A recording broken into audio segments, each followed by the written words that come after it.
네, 안녕하세요. 지난 시간에 ROE 300% 물건은 무엇이 다른가?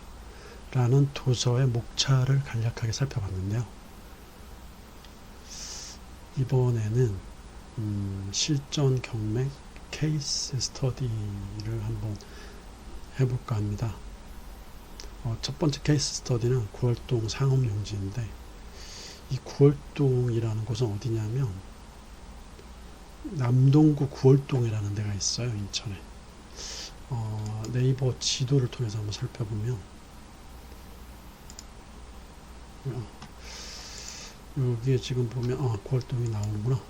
이걸 치면요, 여기가 지금 어디냐면 인천 지하철 1호선이잖아요. 1호선을 보면 예술회관역이라고 있는데, 여기 1번 출구에서 한 300m 정도? 이 정도 거리가 뭐 한 2번 출구에서 한 300m. 이게 스케일이 어느 정도 이제 눈에 들어오니까 대충 맞네요, 그죠? 확인을 해보지 않았지만 한 300% 되니까 도보로 뭐 한 5분 이내에 무조건 갈 수 있다고 봐야 되겠죠. 이게 이제 이렇게 이제 보면은 여기가 아니네. 여기가 아니야. 죄송합니다. 이게 오래되다 보니까 여기 300m도 안 되고, 여기 지금 보면 2번 출구에서 이게 한 120여 미터가 채 안 되네. 120여 미터 정도라고 보면 되겠네요. 여기인데, 우리 이제 로드뷰로 한번 볼까요? 로드뷰로 보면 여기 이제 그 외식 프랜차이즈 업을 하면서 또 면세점을 운영하는 그 기업이 지금 면세점으로 사용하고 있어요. 면세점. 지금 나무가 있을 때는 이게 어떻게 보냐면은 이거를요, 겨울 거로 보면 돼요. 겨울 거로. 2월달 겨울이잖아요. 똑같아요. 잘 보이죠? 이런 식으로다가 보면 되는데, 여기 보세요. 1층에 엔타스라는 이제 면세점인데, 면세점도 있고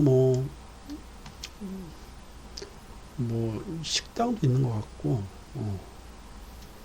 요 건물로 바뀐 거죠. 여기 이제 요 땅이, 여기 지금 이게 그냥 먼 데서 보면은 이제 슬라브를 칠 것 같지만은 슬라브 칠 건 아니고 보드 판넬이에요. 보드 패널. 이제 거푸집 이렇게 넣어갖고 이제 공구리 칠 때 전에 이제 이렇게 패널로 이제 덮어놓은 건데, 요때 이제 요 회사가, 요 건설 시공사가 디폴트 나면서 요게 이제 경매로 넘어왔죠. 감정평가액은 한 74억인데 여기 37억 얼마에 낙찰을 받은 것 같아요. 37억 얼마. 그리고 74억 5천에 매각을 했죠. 뭐 유치권 같은 거 합의하는데 돈이 안 들었고, 그냥 인도 명령으로 현장 정리를 했고, 이제 뭐 수건축 허가라든지 이런 부분들이 이제 좀 첨예하게, 그러니까 관공서에서 이제 뭘 하여튼 받아먹진 않았을 거예요, 그죠? 요즘같이 청렴한 사회, 받아먹지는 않았다고 생각하지만 관공서에서 협조를 안 해주는 바람에 시간이 꽤 오래 걸렸어요. 요거 조금 걸렸어요. 뭐 경제적인 이제 뭐 검토 사항은 토지 가격의 적정 수준, 하이스트 앤 베스트 유즈, 그러니까 최유효, 여기다 뭘 지었을 때 가장 어떤 인컴 게인, 임대소득이나 이런 것들을 가장 맥스마이징 할 수 있는, 가장 극대화 시킬 수 있느냐. 그 다음에 이쪽에 이제 뭐 정상 임대료, 시장 임대료, 이런 수준은 어느 정도 되는지. 그 다음에 이거를 만약에 최유효 이용 상황으로 뭐 분양 개발을 했을 때 이게 과연 어느 정도의 분양가를 책정해서 매각을 할 수 있는지, 뭐 이런 게 이제 경제적인 분석 사항이겠죠. 법리적인 뭐 이제 애널리시스 사항은 뭐 유치권이라든지 법정시장권이 성립하는지 아닌지, 수건축 허가를 승계해올 수 있거나 아니면 깨거나 새로 신규 건축 허가를 낼 수 있는지. 근데 물리적인 사항은 뭐 재건축 여기서 그대로 이어서 새로 지을 수 있는지, 뭐 하자를 치유하는 비용이 더 큰지, 새로 짓는 게 나은지, 철거하고 새로 짓는 게 나은지, 뭐 이런 것들이 있겠죠.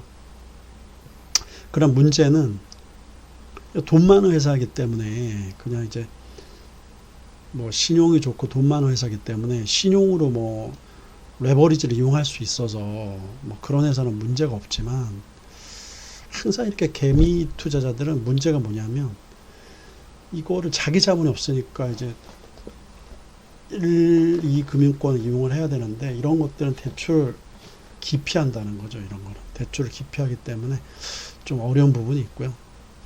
그래서 뭐 이제 최악의 경우에는 이런 것들을 좀 금리는 굉장히 높게 받지만 이런 것들을 또 나름대로 이제 좀 뭐 팔려고 하는 저축은행이나 아니면 P2P 쪽하고 얘기를 해야 되는데, 이런 것들을 이런 리스크를 뭐 제대로 분석을 하거나 이런 리스크를 이런 리스크를 안고 대출해 주려고 하는 기관이 그렇게 많지는 않습니다. 그래서 이제 이게 돈 놓고 돈 먹기란 말이 이런 데서 나온 것 같아요. 돈 넣었으면 그냥 기다리면 뭐 더블 이상이 나오는 거니까, 이런 거는 좀 안타까운 것인지 뭐 참. 이건 이제 뭐 옛날에 이걸 분석할 때 간단하게 이제 노트한 거를 좀 서머리만 이렇게 뽑아갖고 붙여넣기 해봤는데, 여기 이제 가장 중요한 부분은 뭐 이게 이제 땅값이 얼마 정도냐, 뭐 평당 한 2천만 원 내외 정도로 받고, 뭐 아주 경기가 좋았을 때 정말 뭐 최고 수준의 호가는 평당 2,500만까지 호가되고 있지만은 2,500만 원까지 받는 데는 상당 기간이 소요되거나 경기가 이제 확실하게 턴 어라운딩해서 우상향할 때 비로소 평당 2,500만 원 정도에 매각을 할 수 있다라고 당시에는 그렇게 노트를 한 것 같아요. 그리고 이제 또 뭐 이게 뭐 평당 이런 가격에 이제 매각을 할 수 있다 손 치더라도 법정 지상권이나 유치권 이런 부분들이 일단 치유가 되지 않으면은 뭐 사실은 깡통이 돼버릴 수가 있기 때문에요. 일단 중요한 거는 법정 지상권이 성립되면 정말 깨갱해야 되는 거, 지료밖에 청구를 할 수가 없거든요, 이게.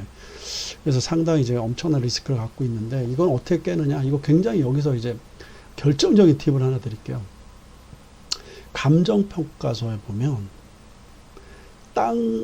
왜냐면 이제 이 시행사들은 땅을 가지고 이제 보통 이제 감정평가를 받아서 대출을 일으키거든요. PF를 하거든요. 땅을 일단 사야 된다는 거예요. 땅을 감정평가를 받아요. 땅을 감정평가 받았을 적에 토지를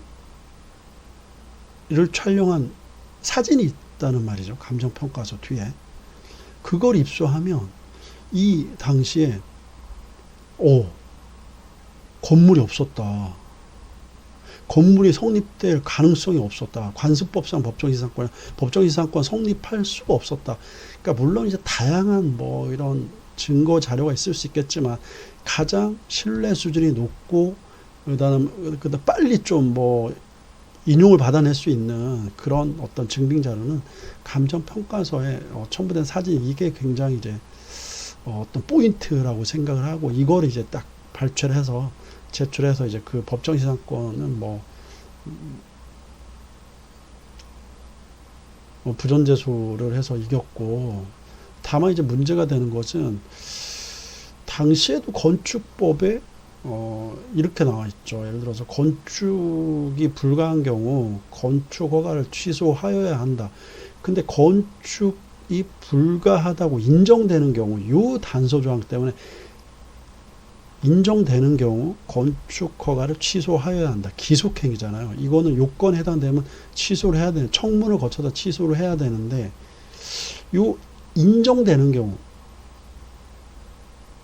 이게 굉장히 이거는 뭐 인정되는 경우는 소유권이 없으면 당연히 인정되는 건데, 이거 자체를 또 재량적으로 해석하는 거예요. 재량적으로 인정하는 경우, 내가 소유권 있더라도 할 수 있고 안 할 수 있고 이런 개똥 같은 또 해석을 하는 거. 그래갖고 엄청 또 다퉜거든요. 행정 심판에서 까였고요. 행정 소송을 하려고 들어가려는 찰나에 아 자기 나름대로 자기 지네들 나름대로도 내부적으로 일단 뭐 유권 해석을 받아봤던지 내부적으로 법리 검토를 해보니 자기들한테 리스크 프리미엄이 더 높다고 생각해서인 것인지 청문을 거쳐서 건초과를 취소해준다라고 통보가 와갖고 질질 끌다가 결국 건초과를 취소하고 새로 승계를 하면 제일 좋은데, 왜냐면 근데 승계를 한다고 하더라도 기존의 건축 컨셉이 우리가 디벨롭 개발하고자 하는 건축 컨셉하고 다를 수 있기 때문에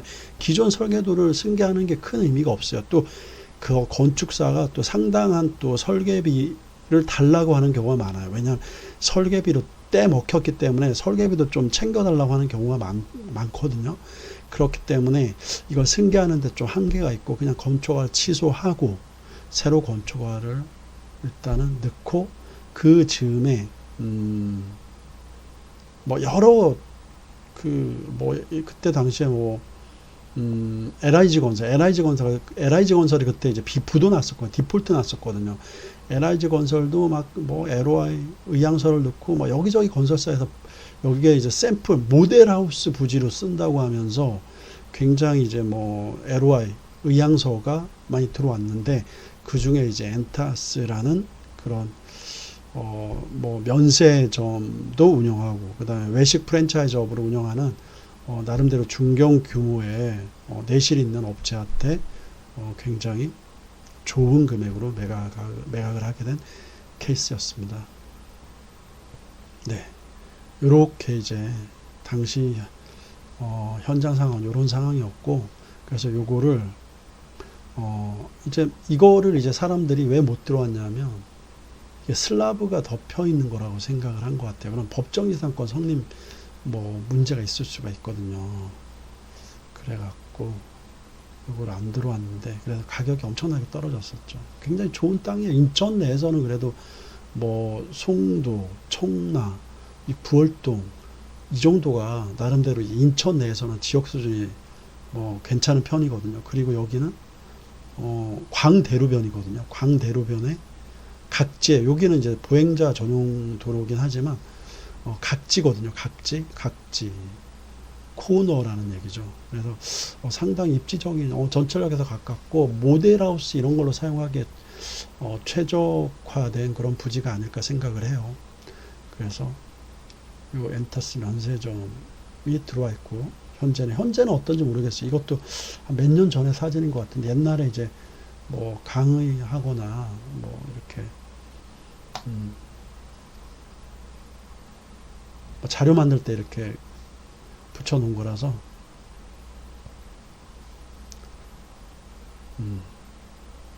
그때 이제 문제점에 대해서 이 사이트를 취득했을 때 문제점에 대해서 간단하게 노트한 거를 이제 추려갖고 몇 가지를 그 쟁점 포인트만 이렇게 한 게 유치권, 수건초과, 법정시상권 이 세 개가 이제 결국은 법률적 어떤 하자인데 요거를 이제 치유 가능한지 여부 그게 가장 주요한 쟁점이고, 그래서 잘 치유했으니까 이제 따블을 받고 이제 팔아 넘긴 거겠죠. 근데 지금도 지금 또 인플레 이런 부분도 있고 인플레이션도 있고 그다음에 집가는 계속 상승해 왔고 그리고 여기에서 나름대로 수익을 계속 디벨롭 했기 때문에 지금은 또 훨씬 그 자본 양도 차익 관점에서 보면 가치가 많이 높아졌겠죠.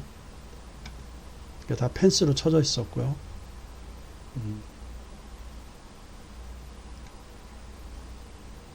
그래서 여기 이제 내용가 보면 유치권에 대한 간략한 이제 판결 요지를 보면 유치권은 채권과 물권 사이의 결련성이 문제가 되는데 건물이 이제 신축공사를 도급받은 수급이니 요 이제 공사란 시공회사겠죠. 사회통념상에서 독립된 건물이라고 볼 수 없는 토지의 정착에 불과한 부합물에 불과한 정착물이 붙어 있었기 때문에 이 정착물에 대해서는 유치권을 행사할 수도 없고 그리고 또 공사 대금 채권은 토지에 관하여 생긴 게 아니기 때문에 토지에 유치권 행사할 수 없다라고 이렇게 판시를 하고 있습니다. 요 어떤 이제 판례를 이제 참고 삼아서 이런 것들은 보통 다 인용이 다 이제 유치권 부존재소를 하면 다 인용이 되기 마련입니다. 이제 유치권 성립 요건이랑 이제 유치권 대지인도 청구서 뭐 이런 내용들이 있는데 요거는 이제 좀 머리가 아프고 고리타분할 수가 있어요. 그래서 오늘은 여기까지만 간단하게 하고 요건 다음 시간에 좀 어떤 포인트만 아까 얘기한 거죠. 오늘의 포인트는요 이거예요. 감정평가 사진, 감정평가 요 사진 등을 입수해서 건물 성립 가능성 등을 판례 등을 통해 검토하였고 법정지상권 유치권 산을 넘었다. 요거예요. 요거 포인트. 감정평가 사진. 언제 사진? 토지. 공사하기 전 토지 상태로의 감정평가 사진. 요게 포인트입니다. 요런 것들이 이제 뭐 예를 들어 유치권 신고가 돼 있거나 그 다음에 이제 뭐 임차인이 있거나 대항력이 있는 딱 누가 봐도 저거는 친인척 아니면 제3자 친지 지인들하고 짜고 전입신고를 해서 가짜 대항력을 주장하고 있는 사람처럼 보이는데 명목상 서류상으로는 진짜 대항력 있는 임차인으로 보인다. 그러면 이 감정평가서 사진을 입수하는 거예요. 감정평가서를 입수하는 거예요. 담보 감정평가에는 임차인들 조사 내역서가 있거든요. 거기에 적혀 있는 사람들이 대부분 진짜 임차인이고 감정평가서를 입수해서 잘 살펴보면 의외의 키를 얻을 수 있다라는 것을 오늘 포인트로 말씀을 드리고요. 이만 마치도록 하겠습니다. 네, 네, 감사합니다.